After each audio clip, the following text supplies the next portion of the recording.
Terrence McCauley, welcome to Suit Up the Podcast. Oh, thanks for having me, pal. It's I've been a fan of yours for a while, and I'm glad to finally be on the show. Mutual, and it's really exciting to have another Terrence on the show. I didn't realize this was going to be a possibility. Like that, it's not a common enough name that it was going to happen, but it I, has. I know, I know. The old Roman name is making a comeback, so that's and you spell it almost the right way. You have two R's in an A. I've got two R's in all E's, but I honestly don't know where the derivations of the spelling came from, but some people spell it with one R, and I don't know. It's an interesting name. Slight fun fact, regular show guest Scott Hebert, I told him I had you on the show and your name is almost perfect, but it's ENCE. He's like, no, he spells it correctly. And then he sends me a picture of his driver's license. His middle name is Terrence. I'm like, Scott, we've been Okay. friends for like 5 years and I've never known your middle name is Terrence. Wow. Well, it was Steve McQueen's real first name too, I believe. Really? Okay. I think it was. I think his real first name was Terrence Stephen McQueen. I think that I we think. both just elevated in multiple levels of cool. And we're both here in suits. So, like, that's saying Right. something for us to get even cooler. I know, right? That's pretty awesome. Well, do us a favor, just give a brief little intro on who you are for the audience, if you don't mind.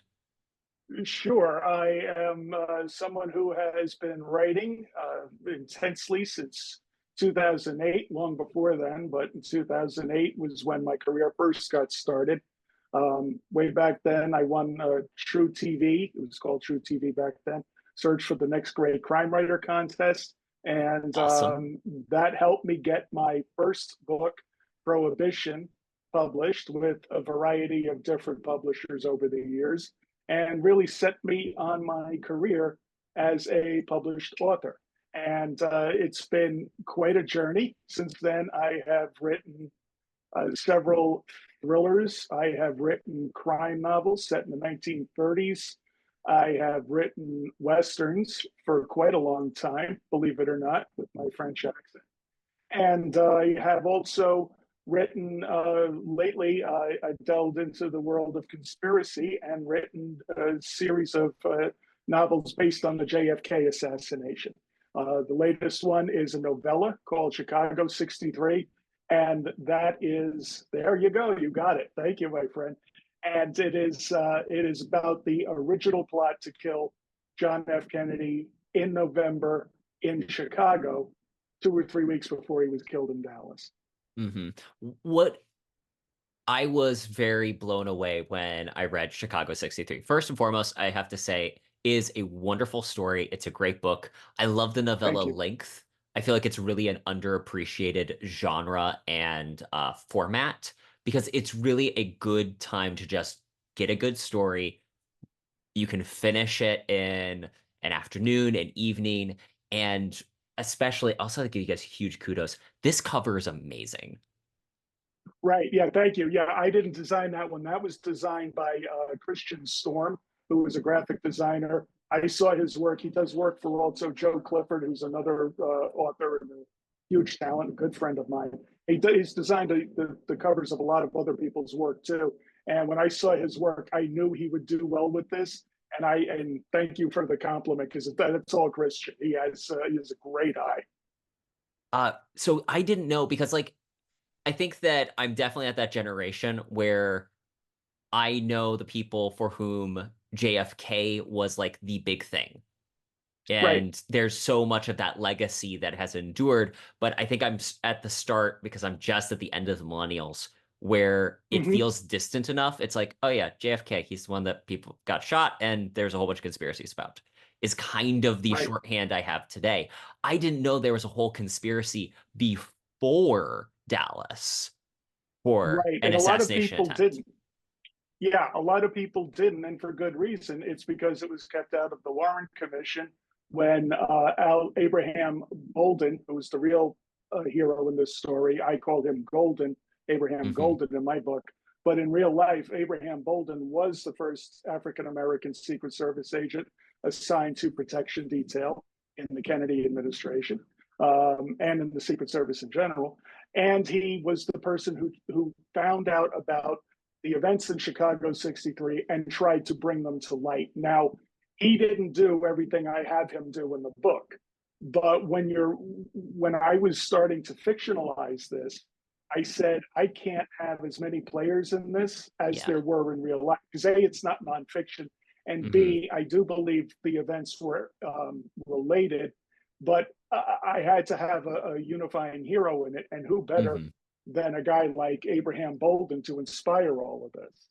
Hmm. Um, so and it's funny because I see your generation. I'm 50 years old, but your generation is starting to look at some of the cases that were popular when I was a kid, like the O.J. Simpson murders. Lately, Yes. the Menendez murders have Hmm. become huge, and now they're on the verge of getting another trial if they're not already going to get another trial. Wow. And that's because people have looked into these things.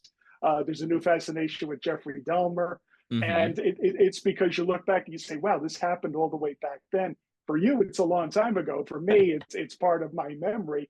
And believe me, when you get to 50, you're going to say, "Wow, people are interested in this stuff." But it's true. And the same thing goes for the JFK assassination. Hmm. For the millennials who were interested in the Menendez people, well, it was like me being interested in the JFK assassination. For people who are in their 60s, 70s, and 80s, they remember a lot of this. They were kids when it happened. But for me, it was the more I dug, the more I found the tertiary characters involved in this were more interesting than what actually happened. Hmm. Because you can go, and people have done this, they've gone mad, crazy, looking into what happened in Dealey Plaza that day on November 22nd, 1963. That is something that, without a lot more evidence than we currently have, you're never going to get to the bottom of it. Hmm. Everybody's idea is fair game. And I think that was by design. I think they've kept stuff back from us. Do I think it was a grand plot by the government agencies that were the alphabet agencies at the time? I honestly don't. I think it was probably about 10 people who were involved in it, because it was a tight circle. It didn't leak, Hmm. and a lot of people were being looked at the time for other things. Someone would have flipped if it was a bigger conspiracy. I Yeah. don't think it was Oswald, but I think Oswald was involved with the people who were involved. But in Chicago, the reason why that appealed to me was because it was Hmm. 2 weeks before the events in Dallas. Hmm. And when I did some digging, some of the best material I found about it was from 1973, 1974, 1978 articles about Abraham Bolden that Hmm. came out, and he was trying to get this information before the Warren Commission. Now, the Hmm. Warren Commission didn't want to hear it because they were vested in it only being one person, one lone nut. He's dead. That's it. Let's move on. We've already written No the one's ever story. going We to don't read it. need you to change it. Exactly right. We have our bad person. We know what's going on. That's it. Let's get it over with and get on with running the country. And there's something to be said for that. People often look at the event itself in a vacuum, but there was a lot going on in the country. The country was just getting over the embarrassment of the Cuban Missile Crisis. I mean, yeah, disaster was averted, but the fact that anybody even attempted to do this in our backyard put a lot of people in the country on notice.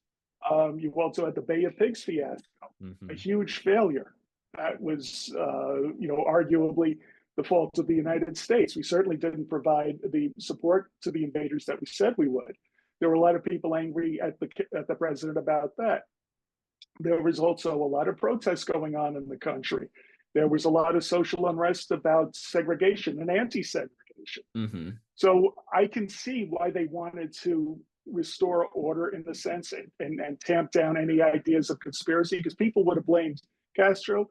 They might have blamed the Russians and pushed this into a war that we shouldn't be fighting. And Hmm. I don't think was justified, because I think it was 10 homegrown people who were involved. That's in the planning and in the, no pun intended, or pun intended, execution of the plot. I think that that's one of those things that is just different to think about because, of course, we look at these things in retrospect. It's like when you watch Back to the Future. You're like, oh, Right. the 50s, oh, the 80s, or oh, the 2020s. looked nothing like what it actually was. Right. It's really easy to look back on the 60s and just kind of go, oh, we're talking like the swinging 60s, James Bond, Spy Mania. And we kind of forget just how much tension was really there at the time. There's an episode of Hmm. Frasier, one of my favorite TV shows, where the dad is like, back in my day, all we cared about was food on the table, providing for our families, blah, blah, blah. And like a woman he's on a date with who's about the same age is like, well, that and the bomb. And he's like, oh, I guess there was that too. Right. Right. I mean, there were a lot of other factors at play, and everyone looks at, let's say, a show like Mad Men, and they say, well, maybe the 60s were like that. Well, they were, but for an upper middle class, Hmm. lower upper class group of people, sure. But for the rest of us who, and I was born in 74, so I don't know, but you also, just like every other time in American history, you had the working class people who had, did not have necessarily the benefit of a lot of education back then, but they definitely had the benefit of common sense. And Hmm. when they heard something like this, people were devastated about the president getting killed, whether they Hmm. voted for him or not. It's a It's huge still a shock to the huge national thing. psyche. Yeah. Yeah, it's a big deal. It really is a big deal. I mean, thank God we have a system of government that can sustain that. But Hmm. at the same time, with everything that was going on in the country, and people forget, based on everything I just mentioned earlier, Kennedy was in trouble. We look back Hmm. at the Kennedy administration now from the view of Camelot, that it was Yeah. always everyone loved him. He got into office on the highest tide of support, and no one stood against him. No, it was the closest election in the history of the country till that point. And a lot of people never forgave him for beating Nixon. And Hmm. then, as with any administration, there were problems, and there he had his detractors, both in the Democrat Party and, of course, in the Republican Party. So he was in Dallas because he was in trouble, because he needed the votes. He wanted to Hmm. go in there, even though it was a hotbed of opposition for him. He wanted to go in there and show that he wasn't afraid. And that explains a lot of the different things that he was doing at that time. If you read Chicago 63 or look into the plot, you'll see that there are a lot of similarities with ultimately what happened in Dallas Hmm. than and what was supposed to happen in Chicago. Okay, He so I was have going to to. comment on that real quick. That's part of what's really fascinating about Chicago 63 is that because you're literally it's it's like in a movie where they start the ticking clock because you do literally start the book with what is going to happen. So Right, every step it feels like this building tension to that even though history is history, we know they're going to stop this plot, but that it's ultimately going to feel a little futile because ultimately Kennedy will be assassinated. And right. I just But thought that that was yeah, such a great source of tension in reading Chicago 63. thank you very much. Yeah, that was very much the goal, because just because someone knows how the story ends, it Hmm. doesn't necessarily mean that they know how it ended, how we got to Exactly. that ending. And so for me, I had no interest in writing revisionist history. I don't want to change it that he lives after Dallas. That's great fiction. That's just not what I write. You're not going to I make want to the tell you. Inglorious Bastards version of this? Right, exactly right. Yeah, and I mean, it was great stuff. I get it. I love it, but it's not the kind of stuff I write. I want to tell you how we arrived here. I want you to Hmm. understand the characters who were involved in it. And that's why instead of the opening scene, and I'm not giving anything away, instead of the opening scene opening in a smoke-filled room in Washington with a bunch of villains conspiring to kill the president, I have it in a diner in Chicago where two grubby people are talking about doing something horrible. And then it evolves from there. Because I think this plot basically is a criminal enterprise. I Hmm. think it was people who uh, honestly thought that they were doing something to defend the country, Hmm. but went about it way, way, way wrong. There are other ways of doing it, and I don't think their ends or their methods justified the means at all. But it's important to understand why they did it, their motivation, because if you do, then you can understand it happening again. And when I first wrote this book, everybody said, "Oh, no one tries to shoot a president anymore. No one, the assassinations, you don't need to kill them, you can ruin them." And Hmm. then while I was doing the promotion for Chicago 63, what happened with President Trump twice. So, it's definitely important to understand people's motivations for taking such a drastic step. That doesn't mean you support them, and I certainly don't condone it in this. But with the Chicago plot, everything unfolds just like it did in Dallas.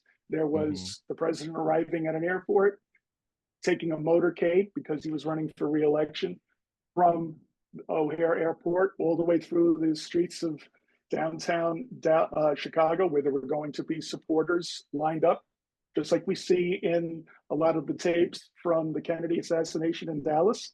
That was by design. People were there because the campaign wanted footage of adoring crowds, and you can't Hmm. blame them for that. It was the same then as it is now.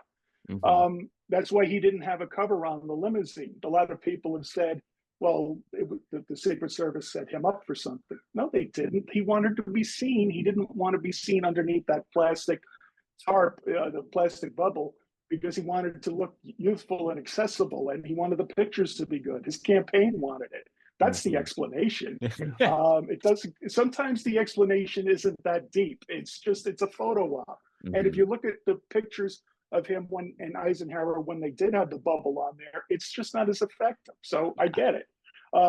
So anyway, he would be driving through Dallas, through Chicago, and then take a slow 90-degree turn off the freeway, past a bunch of warehouse buildings, and onto the street to take him to Soldier Field for the Hmm. Army Air Force game. And it's just like it was in Dallas, but in reverse. They'd be getting on the highway in Dallas, but there was still going through past a bunch of tall buildings at a slow 90-degree turn right there in the heart of downtown.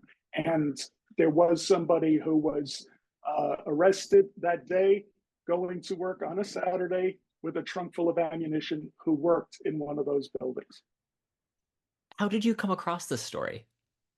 I did a lot of research about stuff. I had heard about Abraham Bolden's plight Hmm. when I started looking into the Kennedy assassination, because I consider myself someone who collects conspiracy theories. I've said this in Hmm. other places. I enjoy them because I enjoy, not necessarily, I don't believe in 99% of them, but I do enjoy understanding why some people Yeah. do accept it hook, line, and sinker, like Hmm. They're good stories, if Bigfoot. nothing else.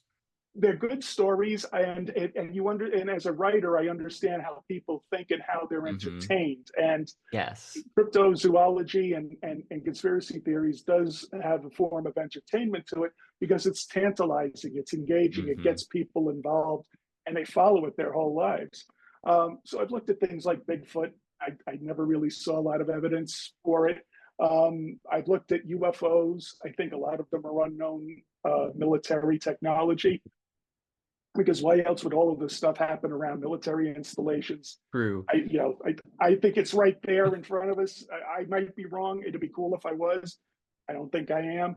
I worked in government for 25 years, and I know Hmm. someone would have blabbed already. They wouldn't have kept the secret about it this Yeah. long. People point to the Manhattan Project and say, "Oh, well, they kept the secret." Yeah, but that was four But did years, they and everybody also, lived there. in fairness, like the secret didn't stay as long as they thought or tried to make it happen? No, everybody, a lot of people knew what was going on there. They just kept their mouths shut, and it helps when you have everybody who's chiefly involved in the day to day living on campus, and you Hmm. build a city for them. You can kind of, back then you could control the flow of information better. These days you'd have phones and stuff like that. So I'm really curious, is there a conspiracy you've come across that like either you actually believe has a lot of validity, or what conspiracy do you want to be true? I I believe, I also looked into ancient aliens, and I just figured, I don't think it was ancient aliens. I think people got around in wooden ships a lot better than we thought they did. And that's why you see a mixture of cultures in certain areas, because I don't think Columbus was the first in South Yeah. America. I think the Norse were in North America a long time before him. But, it's an intriguing idea but I just think people were a lot smarter and a lot more mobile than we thought. It was the you just asked about which conspiracy intrigued me. The Kennedy conspiracies have always intrigued me because Hmm. it always felt like there was something there. You can Hmm. discount a lot of stuff, like I said, like with the Secret Service being involved. I don't think they were. Some people, for them, that's good enough. Throw the baby out with the bathwater. Nobody Hmm. conspired. It was just Oswald. But the more I kept digging into saying, well, why did so and so say this family could be involved? Or how did Oswald really know these people? And they said, oh, he didn't know anybody. He was just acting by himself. And then the photo of him and David Ferry from New Orleans emerges. And so there's always something else there. And, like I said, we could go nuts talking about what happened in Dealey Plaza that day. But what does seem to be something you can hang your hat on, and what I believe is that the people that were involved in Oswald's life and involved in the peripheries of this, like Guy Bannister and David Ferry to some extent, um, and some other people I'm not going to mention because I don't want to get sued, but they're involved in Yeah. all of the they're mentioned in documentaries. They're too tied to intelligence to just say, oh, well, it was just a coincidence. Hmm. Because Oswald really wasn't anybody. And why all of these people like DeMoore and Shield and other people who came into his life, it'd be one thing if they were just at a charity event and they shook hands and they Hmm. moved on. But these people took him under their wing. He stayed in that circle, even though he had nothing to contribute. And he didn't even take much from them on the surface. I it's just too much for me to believe that it was just an innocent association. So that's the one Hmm. conspiracy that I've delved into because it just always seemed like there was something there. It's not just a bunch of Hmm. people ranting, even though you do get that. You get some people who have some crazy ideas, and it was the same people who pulled off Watergate were the same. We're all in Dealey Plaza that day. I don't think that happened. It would be cool from a writing perspective if it was all tied together. It'd Hmm. be really awesome, actually. But no, I don't think that happened. I think it was, it's also interesting to come upon a lot of the ideas people have. One of my personal favorites about Dealey Plaza is someone said the bullet came from a storm drain. That if you look at the Zapruder film, you'll see, not on the Zapruder film, but from other pictures that day, it's right across from the limousine. And it does line up beautifully with the suspected shot from the front. But and then there's the getaway of it. After you fire from the storm drain, there's a straight line underground out to a place where no one's going to see you. And Oh. you look at it, it's awesome. The only problem is when you look at the actual drain itself, it's only like this You big, so you have a very couldn't small really window. a very small window, and it's an awesome idea, and I get why people got picked up by it. But when you start looking at it, literally, you see, nah, this isn't. It's a cool, I but want to it see the doesn't look like it's going meme to work. of like Tim Curry's It like Right, underneath in the storm drain holding the rifle. right. Right, and I think that has a lot to do with it too. I think various influences of popular culture bleed into each other, and I think that's exactly what happens. People figure, well, storm drains are big enough to have a clown with a red balloon, and that most of them, no, some of them are, but that's the kind of thing that's entertaining for me as I go through it, and different people have their opinions, and doing the etymology of how they got there. Hmm. That's pretty cool stuff. Hmm. Well, I mean, at the end of the day, isn't that what writing essentially is when we start creating characters and figuring out why they do what they do. We know this Right, action occurs, and then we start kind of working back in retrospect. How did they get there? And then we take the step forward into what are the consequences of what they did, which kind of tangentially on that, I do want to just comment. I really love the dynamic between Officer Golden and his boss, Bill Holland, because oh yeah, you do a great job of Bill Holland feels a lot like the atypical in Lethal Weapon boss who's like, right, why are you doing these things, et cetera, et cetera. But you give him opportunities to show that he is competent at his job. And right. Golden is like, well, we need to do this. He's like, I already did that. Like, here's the report. Just like, let's move on. Right, because if I find that every protagonist needs a foil of some kind, Hmm. and with something like with a story like this, the novella is it's a challenging format because Hmm. but a good one because I think it serves this kind of story well. This kind of story could easily spiral out of control Yes. into a lot of different intrigue, a lot of Hmm. different places, and I think that when you're writing a story like this, unless you're Tom Clancy or one of the masters who already has that voice established, you're going to lose people. They're not going to Yeah. want to stick around for a 450 page story anymore. Hmm. I don't know if we mentioned this on my podcast, but I just interviewed Jeffrey Archer, Hmm. the British author, a couple of weeks ago. And we talked about how when they just released James Clavell's Shogun, it was a big, huge, thick book. And the publisher, wisely, in my opinion, cut it in half, literally, Hmm. and distributed it in two copies because they said modern day audiences just aren't going to read a doorstop of a book. And I think that I'm sad to see that because I love the way the original was written, but I can understand it. Hmm. We are, like it or not, we are in the TLDR Hmm. generation, too long didn't read. And Axios has tapped into that by presenting stories in why it matters. Here's what happened. And I think that people are consuming information, and fiction is entertainment, it's infotainment, if you will, that way. So with the novella, it is a challenge to Hmm. deliver the right amount of information the reader needs and show you quickly why the stakes are what they are and who these people are and what their motivations are.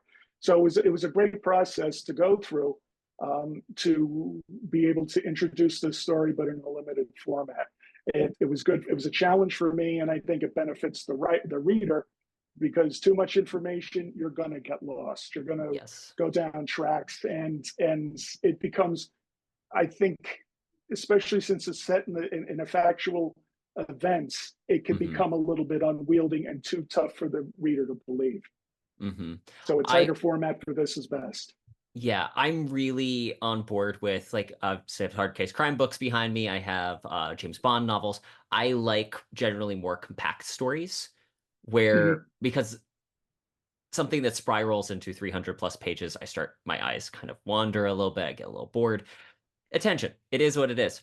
But one of Right. the things, again, that's part of what I really like about Chicago 63 is it is a nice tight book. But with that also, I was excited to see at the end you explained that this is like the prologue almost to the trilogy you're working on related specifically to what happens in Dallas.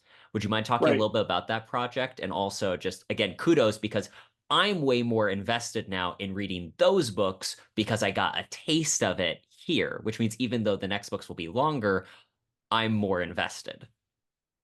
Right. It's funny how creativity and business can meld. Hmm. I was writing my trilogy. It's called Dallas 63, and it's Perfect. going to be told in three different books. The first one is Twilight Town, and it is all told from a Dallas cop's perspective, a Dallas Hmm. detective's perspective. Hmm. Now, And this it is is the told cop that shows up he's like mentioned in Chicago Dan 63, right? Wilson. Which, again, Yes. kudos because the moment they talked about Dan Wilson, I'm like, he sounds like a character that has a lot more going on. Yeah, he is the protagonist of Dallas 63, and it is also told from the perspective of two other cops. One Hmm. who's Dan is the good cop, let's say. The second one, who I'm not going to mention, but he is a historical figure, is kind of one of those Twilight Town people who is Hmm. not really good, but he's not really bad. And then the third one is a corrupt cop who's part of the people who are conspiring for not just Hmm. killing the president, but for a lot of other Hmm. devious and nefarious tasks. So that's the first book. And what I did was talk to my friend and publicist, great guy, James Apt from the BTS Designs, and he also does bestseller books. And Hmm. he said, is there some part of this story that you're writing where you could take out the a section and maybe make it a novella or a short story? People might be interested in that. And I did have this whole section about that takes place in Chicago. And I said, I do like it, but it really doesn't fit with the book. And I love Abraham Golden, Hmm. but then he disappears a third of the way into the book, and I'm never going Yeah. to be able to bring him back because it's going to feel like I'm shoehorning him in. Hmm. So what I did was I took all of the Chicago stuff out, and then I Hmm. put it into its own novella. So that's how I came to doing this, and then we started Silverback Publishing, which is a Hmm. novella publishing exercise, if you will, and we're seeing if there's a market for shorter fiction that way. So again, the creativity and the business side of the business merged. Hmm. That is one of the more interesting parts about being a creative is a lot of people like to do the thing, which is create the art, create the books, create the whatever. But Mhm. realizing that if you're going to be successful at it, you need to start applying some degree of business to it to Yeah, actually keep doing it. It's like Walt Disney said, we don't make movies to make money, we make money so we can make more movies. right. Exactly. And it's important to understand there is a business aspect to all of this. And when we forget that, that's when the huge frustration comes in. And we don't, but at the same time, I'm not expecting any writer to have an MBA Hmm. or become a marketing whiz. Just appreciate that it is an essential part of the business because this is ultimately about making your book as good as it can be so it can sell as much as possible so you can continue to write more books. And the publisher will continue to pay you to do that. Or if you self-publish, that you'll have enough money to invest in bringing the next one to market. And it's also important to understand that as a writer, writing the book is the most important thing you should be Hmm. concentrating on.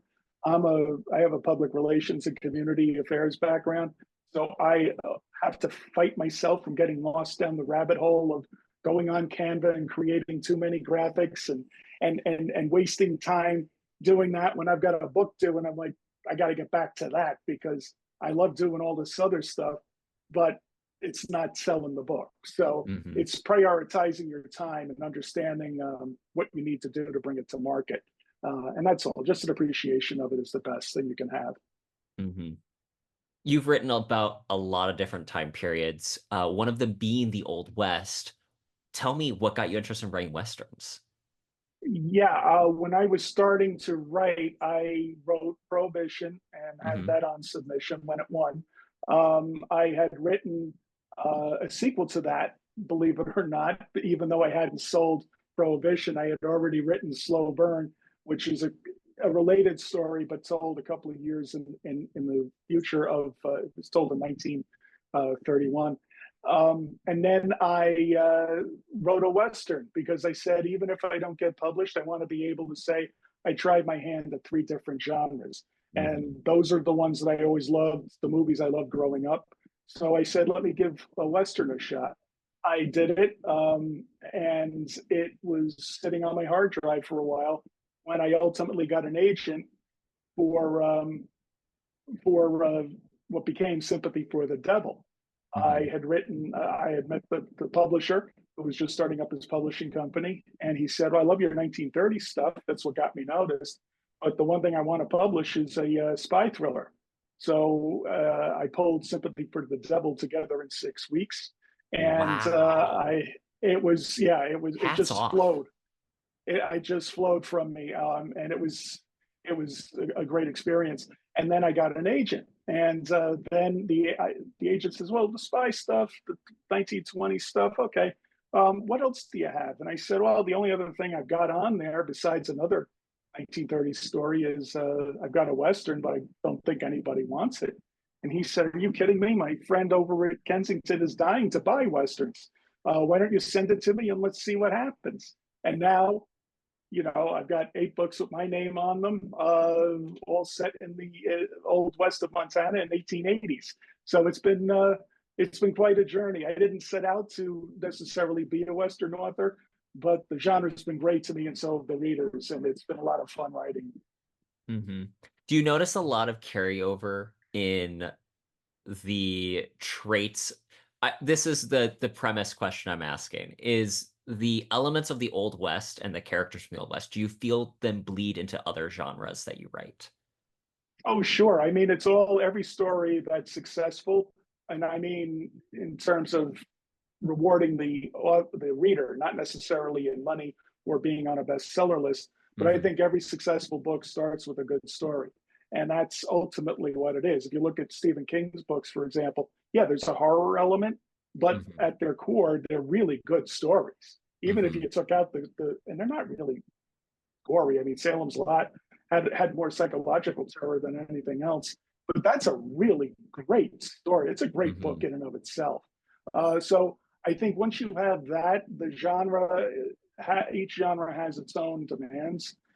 In the West, for example, when I first wrote my first Western, Where the Bullets Fly, it was closer to Deadwood Hmm. than a 1950s Western. But they told me that I couldn't have that much cursing and I had to cut down on some of the violence. And I said, okay. Well, first the artist in me said, no, my art is fine the way it is. But then I said, you know what? It's a challenge. Let's see if I can do that. Hmm. And sure enough, I did, and it won a lot of awards, and it was well received, which I was happy about. So I think every story, no matter the genre, it has to be a good story first. Just like Aliens, for example. Yeah, it's a great monster film, but it's also a cool sci-fi film. And Yeah. even if you change the setting of it, I think it'd still be a great story. So I don't think you can allow the costuming and the setting to get in the way of the kind of tale you're trying to tell. I think it Hmm. helps, and I think you should certainly pay tribute to it. Let's say, for example, an example of a movie where the period works is Chinatown or LA Mm. Confidential, Yes. um, where the timing and the period and the setting is just Hmm. part of the story. It doesn't feel like they're shoehorning it in. Whereas if you look at the Black Dahlia, Hmm. which was the latest version with, I think it was Aaron Eckhart and Josh Hmm. um, Harnwell. Hartwell, they're both really great actors, and I like them both in a lot of different things. But in that Brian De Palma movie, which was surprising, it just felt like it was a hats and gats drama. Yeah. The costuming came first, and the sets came first, and Hmm. the plot kind of was cast to the side. And the same Hmm. thing I think happens in books too. As long as you've got a good core story there, the rest of it falls into line. Well, and that's again something I have to give as a big kudos to Chicago 63 is that even though the setting matters a lot, obviously for the context and the story itself, it's a good story. And that's Thank what you. drives your interest through it. The period does not overshadow the actual narrative and events.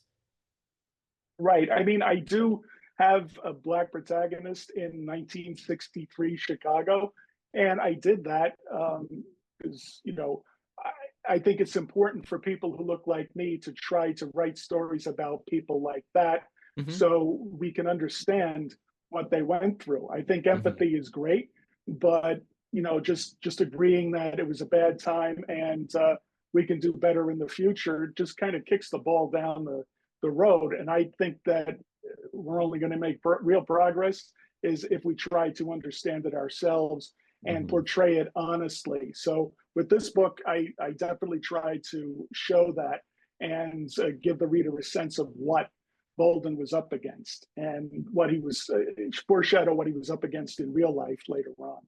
Hmm. And it also has a really good noir ending. That's something I just want to mention before. Again, audience, read the book. It's fantastic. It's worth it.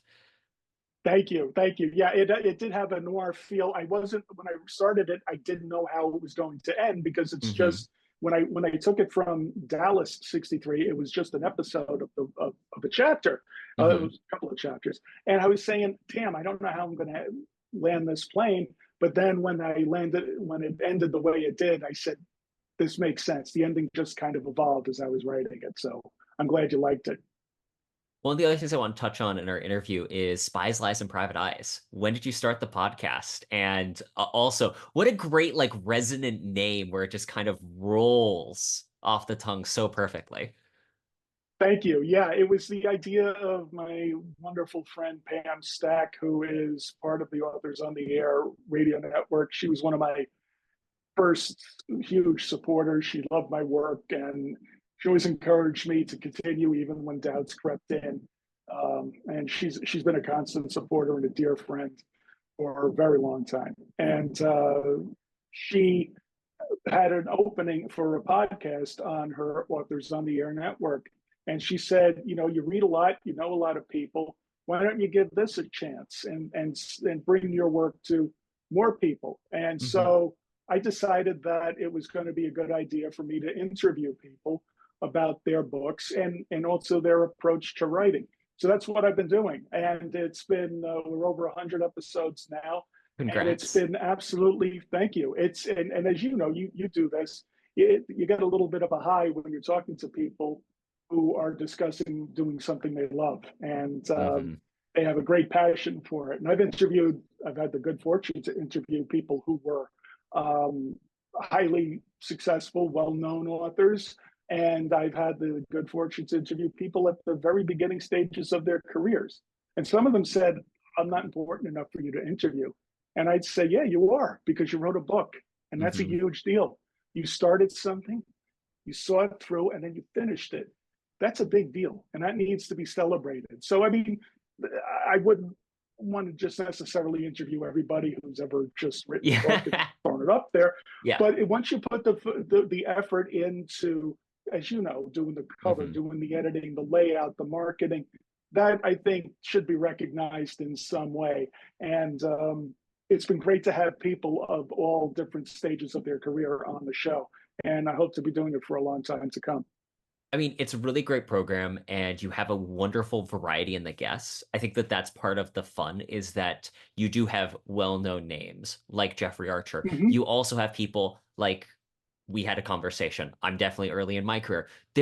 You just have a wonderful range of guests all across the spectrum, all different genres too. Like they generally do fall within more of the action and the thriller stuff, but that Right. still it's like those are my bread and butter books, so who am I to complain?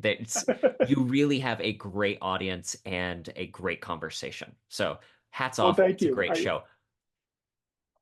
Thank you very much. Yeah, I've been warned that I can't have too many Western folks on there, and I understand why. But you know, even though there were a lot of spies, lies, and certainly Hmm. private eyes in the forms of Pinkertons in the Hmm. Old West, I get it because it would. I know a lot of really great Western writers, and it would quickly be consumed by Arizona sand and cow chips. So I know that.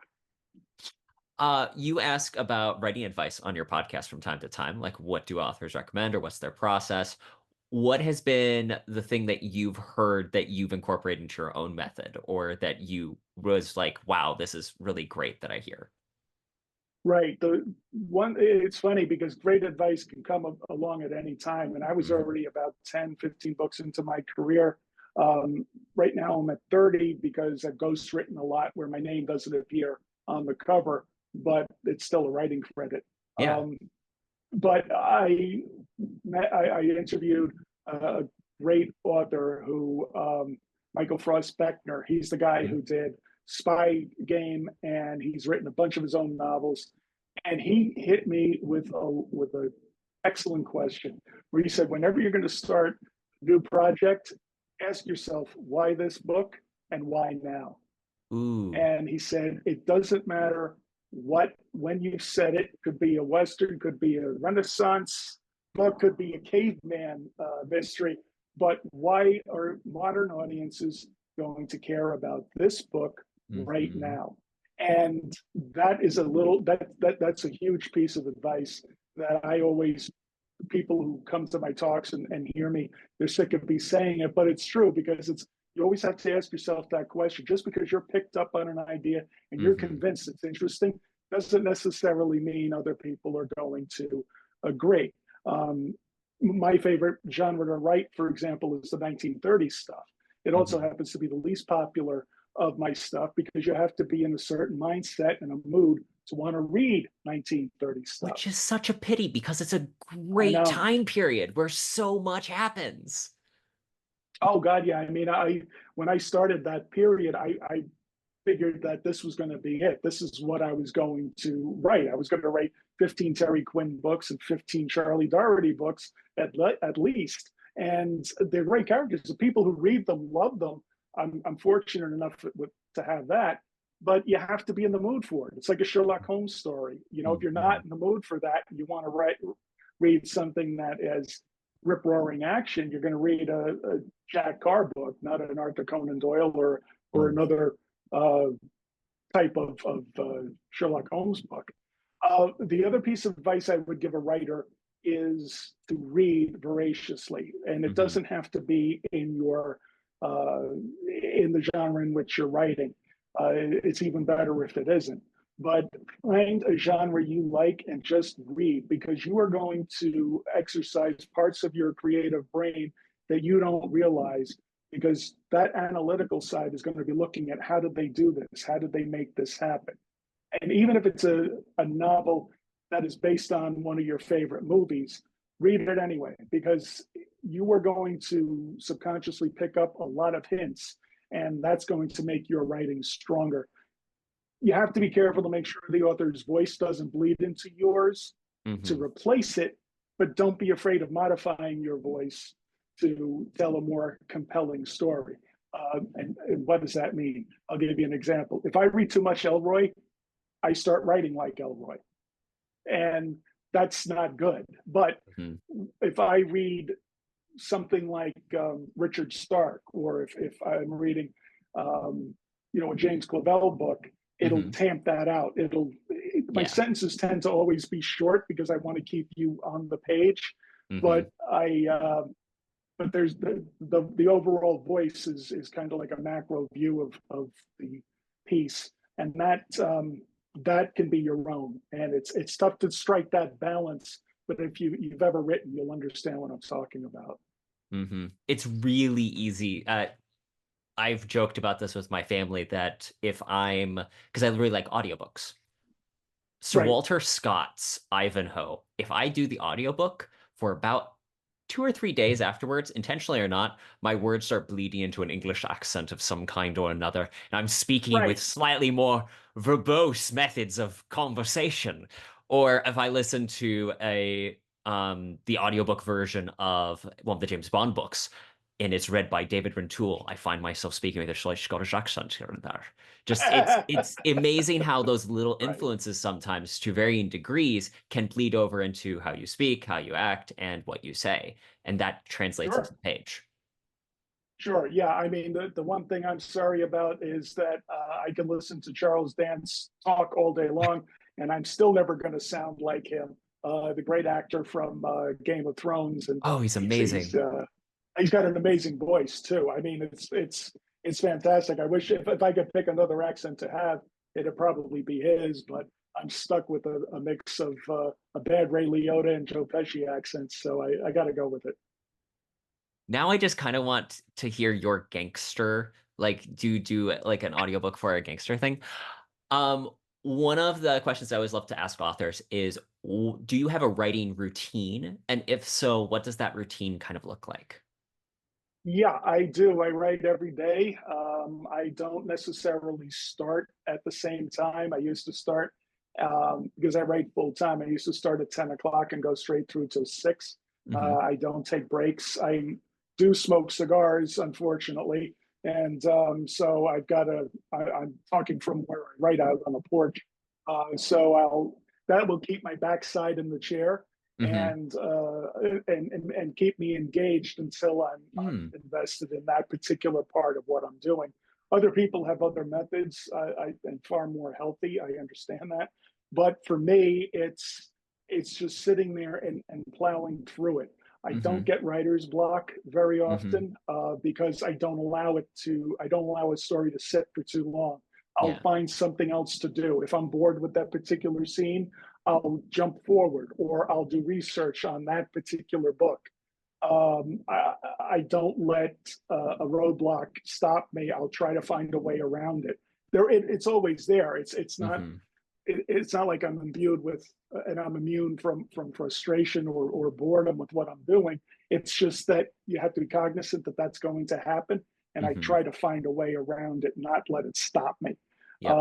And that's why when people ask what's the secret to me writing as much as I have, that's the reason. It's because I never give up on the story, and it might not necessarily be perfect, when I submit it, but it's as good as I can get it at that point, and Hmm. then I work with the editor to make it even better. So that's the one thing that I always do, and it's never letting an action get a hold of me. Now, I'll be honest. The book I'm working on now, it's not the JFK stuff, but the JFK stuff is calling to me. It's a completely different genre than what I'm working on Yeah. now, and I'm trying to keep the JFK stuff at bay because Twilight Town was such a joy to write, and Hmm. I had all of this information that I get Hmm. into the book like I did with Chicago '63, that I'm dying to do it again because the second book is about after Oswald is captured until he's killed. And Oh. so Uh-huh. it's told in that particular weekend Uh-huh. of time. And Wilson and some of his other cohorts are trying to free him. And there's a lot of information there on what of every minute that Oswald was in custody, even though there are no formal notes from when he was being interrogated. Apparently, no one ever thought to write it down. Imagine that. Shocker. I Guy who wonder just how killed the that president. happened. Wonder how that happens. That's the kind of stuff that brings me back to that particular conspiracy. So anyway, I'm dying to work on that, but I've got another book that's in another genre that I'm plowing through it, and it's just not flowing well. Hmm. But I light one of these things up. I stay in the chair. They say it's due on a certain date. You've done this 30 times Hmm. before. You know you could do it. Just stick with it until you get a breakthrough, and then Hmm. it becomes more of an easier task. And that's what writing is. It's about sticking with it and until the story is told, until it's done. Hmm. That's awesome. I love that perspective, and I also love that you have like the cigar to help get the process started. I can't remember if it was James Clear or if it was a nut. Katie Milkman wrote a book on habits, but basically the idea of that habit stacking, where if you find the thing that is pleasurable to help you get into the thing. So like they use the Right. example, favorite podcast, only listen to it when you're at the gym. That way, it's the incentive that when you go to the gym, you get the pleasure of listening to that particular podcast, and it just kind of anchor points you. I like that. I like that idea. I never heard of that. That makes sense. I didn't realize that's what I was doing. But yeah, it's definitely better to have good habits, and then writing becomes a habit. Hmm. And wanting to be creative becomes a habit, because just like that high you get after really great workout at the gym, you'll get when you know that you put in some good work at the computer Hmm. that day, or however one writes. And even if you wind up deleting it, it's still got you to the point where Hmm. you knew you had something and you continue to advance it. A lot of but there's also the flip side of that coin. I know a lot of writers who, especially when convention time rolls around, they'll go to places like BoucherCon or Thriller Fest or various events, and they'll say, "Oh, well, meet me at the bar, and we'll drink bourbon, and we'll hang out, and we'll talk about Hammett, and we'll talk about Chandler and Hemingway, because that's what real men do." And they'll sit there, and they'll always have pictures of themselves with a glass of dusky whiskey, and they're looking consternated. And I'm like, what the hell are you doing? You're in all Sheridan, for Christ's sake. You're not sitting in some dive bar. When are you tater skins? On, for Christ's sake. So I mean, don't buy into that stuff. I mean, if you go to an event, if you go to a conference, go with a Hmm. set idea of who you want to meet, what events you're going to attend, and if you know that there's agents or an author there that you admire, go to their panels. And if you can't, look for them afterwards, approach them in the hallway, and get a conversation that way. In terms of going outside your zone and hanging out at the bar because all the quote unquote cool kids are doing it, no, because Hemingway was a bully and a bigot. Chandler and Hammett couldn't write at the end of their careers because they were Hmm. so booze besotted and suffering Hmm. from the DTs. And the other thing is, if you get loaded at one of these events, you're going to be hurt the next day, and you're not going to be any good to anybody. And everybody has their war stories about liquor at these events. I've overdone it myself. I get that, but ultimately, writing there is no surefire way that you Hmm. should be writing. Yes. There is no Hemingway method that'll work for you, or being a real man like Chandler and Wait, do you Hannah mean would. write drunk, edit sober is not the best writing advice ever given? Yeah, yeah, because when you write drunk, chances are you're not going to want to be sober because the hangover is going to incapacitate you, especially when you start getting up in years like I am. You just can't handle the hangovers anymore. And so you're going to want to drink more and write less, and you're not going to edit at all. And then you've got something that's a huge mess. So, yeah, the only advice that I give writers is write the damn thing, finish it, Hmm. and then be courageous enough to edit it and know that it's not perfect, but it can be. Hmm. And all the rest of the stuff is just window dressing. I mean, this isn't 1950s Chicago, for Christ's sakes. You're a writer in the 21st century. You've got a computer. You've got access to information at your fingertips, more than any other part of society has ever had in the history of the world. Use it and have fun doing it. Hmm. Terrence, this has been a delightful conversation. Where can people go to learn more about you, your work, and your books? Sure. I am on the web. I have my own website, Terrence McCauley. That's two R's and all E's, McCauley.com, unlike the way you spell it, which is the right way, probably, two R's and an A. And for me, I'm also on Facebook, X, Twitter, whatever they call it, Instagram.